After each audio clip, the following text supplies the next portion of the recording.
Clémentine Gattel. Alors donc, vous présentez comme ça d'emblée comme hypnothérapeute. Alors, hypnothérapeute, est-ce que ça touche par exemple à l'EMDR ou comme ça Ah non, je dirais que c'est une branche, on pourrait dire que c'est une branche de la même famille, hein, tout ce qui est PNL, Oui, EMDR. Mais l'hypnose, c'est particulier, on va vraiment aller dialoguer avec l'inconscient. Et on met la personne sous hypnose, on dit aussi mode alpha, oui, trans. Donc l'hypnose, c'est vraiment lié à ce fait de faire partir le patient en état d'hypnose pour que le mental parte un petit peu, soit plus léger, et pour pouvoir dialoguer en direct avec l'inconscient. je vais vous poser une question un peu idiote. Il y a des gens qui sont doués pour ça ou pas vous avez remarqué que vous étiez doué pour hypnotiser. Enfin, c'est un trait de caractère. C'est quoi quelqu'un qui est doué pour procéder à ce genre de thérapie Oui, mais je pense que c'est comme tous les métiers. Par exemple, pour être charpentier, je suppose qu'il faut être précis et aimer le bois. Et je dirais que quand on est hypnothérapeute, je pense qu'il y a une part d'intuition et puis aussi une grande part de calme et de concentration. Oui. Une certaine autorité peut-être, un côté un peu directif peut-être, non dans la façon de se rapprocher des gens, de les mettre en condition, en situation. L'autorité, je sais pas, parce que je sais qu'il va y avoir des hypnothérapeutes qui vont avoir une voix très autoritaire, Oui, et moi je suis plutôt dans la douceur en vous fait. êtes dans la douceur. Je suis dans la douceur et l'accompagnement, c'est-à-dire que par ma voix qui est plutôt douce, Oui, j'apporte du calme et de la confiance. Et ensuite, simplement, on m'écoute un peu comme une voix amie qui va donner des conseils. c'est un peu quand même une mise dans une situation de transe un petit peu. Oui, tout à fait. On va être dans un état de... Le patient va être dans un état de légère somnolence. C'est Oui, vrai que souvent, on vient me voir en me disant j'ai peur de tout oublier, en fait, certaines personnes ont une image qui est un peu faussée par ce qu'elles peuvent voir au cinéma ou l'hypnose de spectacle. Mais là, on est vraiment dans une hypnose qui est très douce, qui est thérapeutique. Donc ça crée seulement une petite somnolence et on se souvient de toute la séance. je vous posais une question un petit peu provocante, si on peut dire. Est-ce que, est-ce que le rapport amoureux a quelque chose à voir avec l'hypnose? Est-ce que par exemple, le rapport sexuel, par exemple, c'est une forme d'hypnose dans la relation?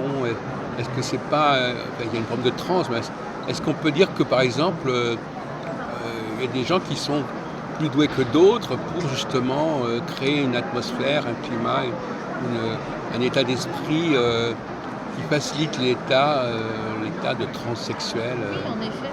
Alors je dirais qu'en effet, parfois il y a certains patients qui peuvent venir me voir parce qu'ils ont des problèmes dans l'intimité physique Oui, ou pour atteindre l'état orgasmique. Et en fait, très souvent, c'est lié déjà à un manque de confiance en eux, mais aussi un manque de lâcher prise. oui. C'est-à-dire qu'ils sont tellement dans le mental qu'ils vont avoir du mal à lâcher leur corps, lâcher leur tête. À passer dans un état. Dans un état, oui, et en effet, on peut dire qu'en effet que l'acte sexuel, ou même quand on est amoureux dans les premiers instants, quand on s'embrasse, il se crée en fait une symbiose et qu'on pourrait considérer un peu comme une transe en effet. Le sommeil aussi est une transe d'une certaine manière. Tout à fait.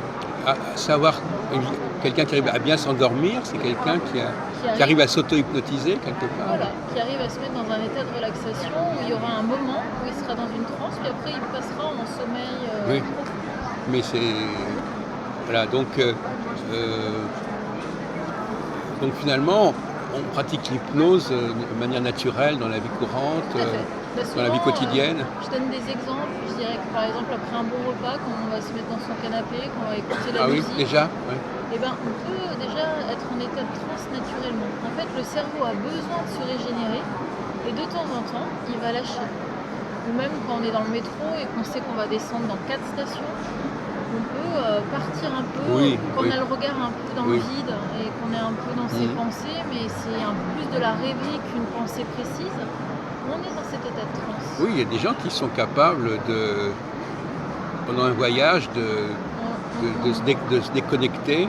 On l'est naturellement. Oui. Même si vous êtes dans le TGV et que vous regardez par la fenêtre le paysage qui défile, ça peut vous mettre aussi dans un état. D'ailleurs, ça peut être un problème, hein, parce qu'on risque de s'endormir carrément. Oui.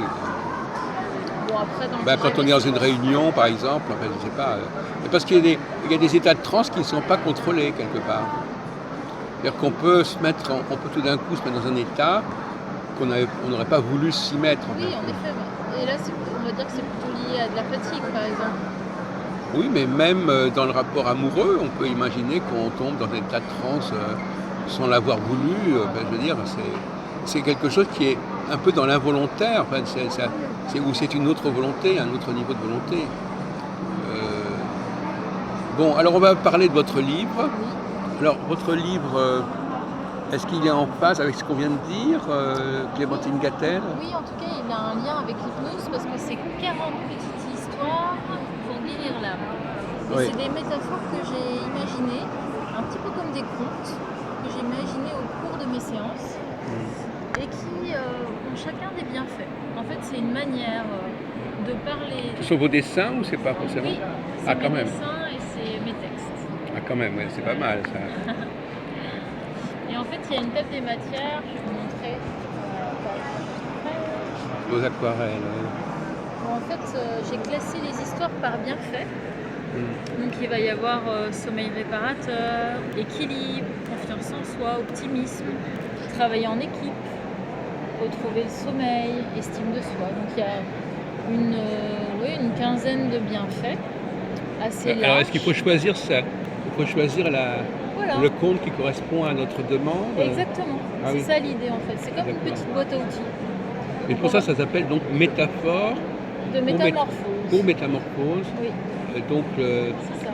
la métaphore a Un pouvoir de transformation. Oui.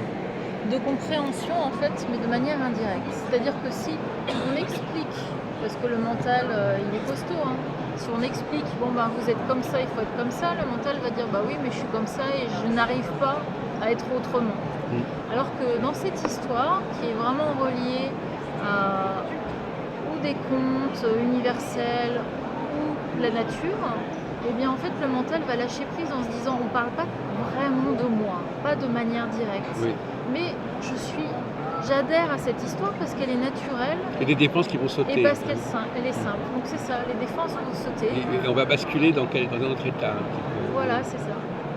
Un petit peu comme quand souvent je propose de lire ces histoires avant de s'endormir, parce que justement on est déjà dans un état un petit peu. Alors comment vous avez pensé à écrire ces textes alors, Clémentine? Ça vous a demandé quel travail? En fait, c'est venu tout doucement. Comme j'ai 7 ans d'expérience, en fait, au fil de mes séances, je devais imaginer les histoires en fonction de la personne. Ah bon? Oui. Ah oui, vos séances déjà vous obligez à ce genre d'exercice? D'exercice, voilà. Et parfois, c'était pas si simple d'imaginer une histoire comme ça en quelques minutes avec le patient qui est dans votre canapé. Et vous racontiez cette histoire? Voilà, exactement. Et je me suis dit que ce serait super de pouvoir réunir ces histoires que j'ai testées et qui fonctionnent et de les proposer à la fois pour les thérapeutes, mais aussi pour les personnes qui ont envie d'avoir un outil chez eux, de pouvoir mettre ce livre sur leur table de chevet et lire une histoire quand ils en ont besoin. Donc ces histoires, vous les aviez élaborées par rapport à un patient particulier Oui. Au départ vous aviez une intention, vous aviez Chaque fois il y a une intention, par exemple pour arrêter de fumer, c'est l'histoire d'un volcan qui est en éruption et puis un jour il s'éteint et puis il s'éteint pour toujours. Et ça va créer la joie et de la vie et de la santé pour les habitants qui habitent autour. Donc finalement, ce qui a été prévu pour un patient donné va marcher pour d'autres personnes. Tout à fait, parce que justement c'est des histoires qui sont très larges et très globales. Oui. Vous avez un grand capital là et vous avez des enfants? Oui, j'ai un petit garçon de 11 ans. Alors est-ce qu'il profite de vos talents de conteuse? Oui, en effet. Des fois, quand j'ai écrit mon livre, je testais sur lui, je lui demandais ce qu'il en pensait. Et c'était sympa d'avoir son retour. Et d'ailleurs, ça fonctionne bien auprès des enfants, même plus petits. Oui. Ça peut être des histoires du soir, parce que c'est des histoires toutes simples en fait. Mais alors, à votre avis, Madame Gattel, est-ce que les gens qui ont écrit des contes, ils sont dans ils avaient cette démarche, les contes de Perrault, les contes de Oui, Grimm, bah, je vous sais savez, pas. il y a des psychanalystes qui Oui, ont voilà. analysé Oui, les contes et en effet, souvent, c'était un petit peu pour préparer les enfants aux épreuves de oui, l'âge adulte. oui, ah oui. Voilà. Donc, Pour moi, il y a toujours oui, un message un petit peu caché ou philosophique. subliminal, ouais, un peu, oui, c'est Moi, ça. Oui. j'aime bien aussi, par exemple, les fables de La Fontaine. Pour moi aussi, Oui. c'est une manière de transposer Mhm. voilà, les caractères humains. L'idée, c'est que ce ne soit pas identifié immédiatement. Voilà, c'est ça. Et justement, l'inconscient, il adore ça. Votre inconscient, il communique à travers les rêves, par exemple. Quand vous rêvez, c'est votre inconscient Oui, qui essaye de vous faire passer un message. Mais il le fera rarement de manière directe, ce sera toujours un oui, c'est ce peu que vous codé. disiez. Oui. Parce que il marche comme ça, il marche avec des symboles qui sont souvent universels. Alors, vos techniques, alors, en tant que hypnothérapeute, vous avez des procédures, vous avez des techniques, vous avez des méthodes, Oui, ou en dehors de cette façon. oui, alors ça va être un tout petit moment dans la séance, Oui, ça va voilà. être 10 minutes, Oui, mais souvent je mets les personnes en hypnose pendant 40 minutes. Donc je vais utiliser la méthode ericksonienne, où ça va être un texte très défini, très spécifique, mm, voilà, où c'est un mélange de PNL et puis de guidance en fait, oui. de Mm. suggestion. Alors, je vois que vous avez aussi un côté musical, en tout cas, une Oui. mélomane. Ouais, depuis peu, en fait, j'ai créé un spectacle musical autour de ces histoires. Ah, Et donc, je suis en collaboration avec un musicien qui s'appelle Giovanni. c'est celui-là? Oui, c'est lui.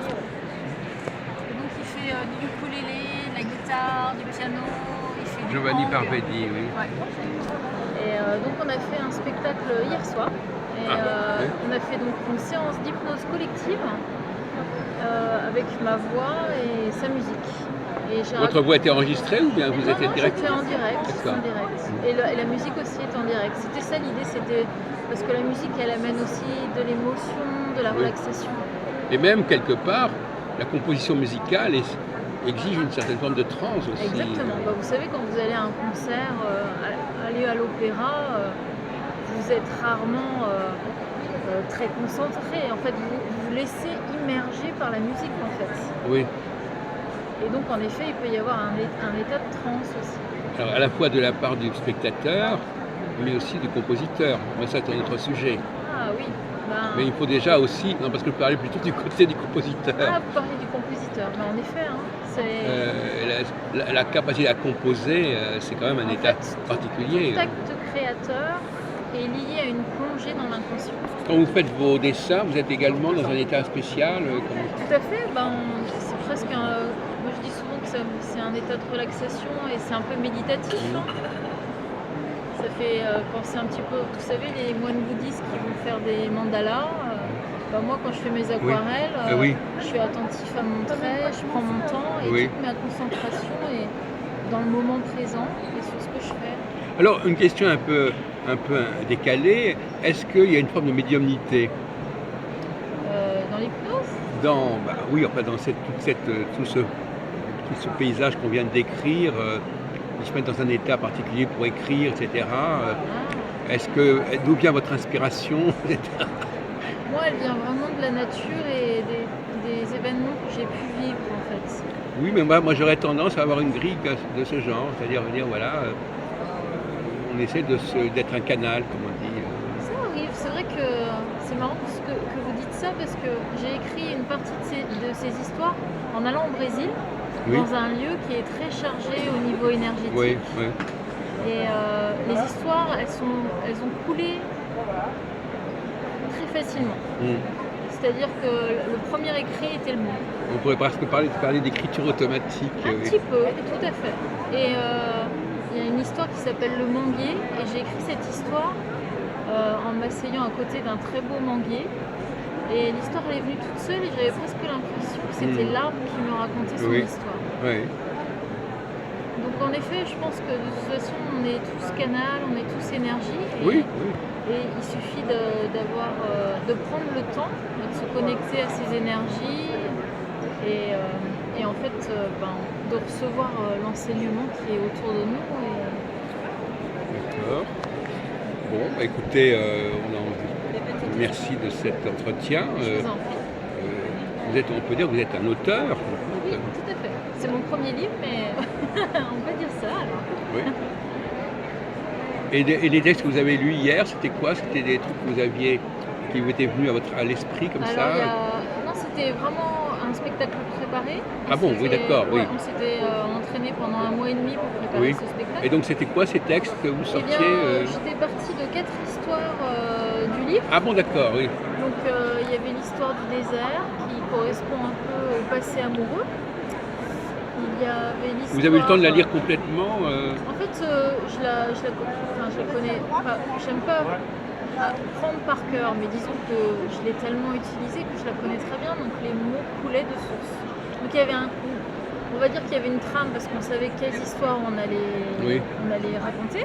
Oui. Et le musicien avait choisi un instrument par histoire. Ouais. Ah oui, ah oui. Mais après, il avait un moment d'interprétation libre. Et moi-même, dans mes mots, je pouvais faire durer plus ou moins certains moments. Vous n'étiez pas dans une routine finalement. Non, pas dans une routine.